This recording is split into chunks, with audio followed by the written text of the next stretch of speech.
আপনাদের মাঝে একটি জিনিস শেয়ার করতেছি। এই যে দেখেন লাল ক্রস চিহ্নটা রয়েছে, এটা মানে ইশারা পড়ছে। দেখেন ওই দেখেন দূরে আরেকটা দেখা যাচ্ছে, এটা হচ্ছে লাল। লাল হইলে আপনি যাইতে পারবেন না।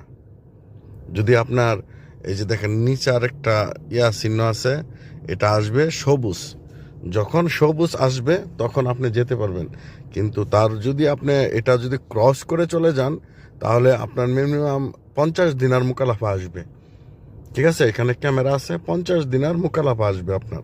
তো দেখেন ওই এই যে এই রাস্তার গাড়ি ওইখানে দাঁড়ায় রয়েছে, ওই রাস্তার গাড়ি দেখেন ওই সাইডে দাঁড়ায় রয়েছে।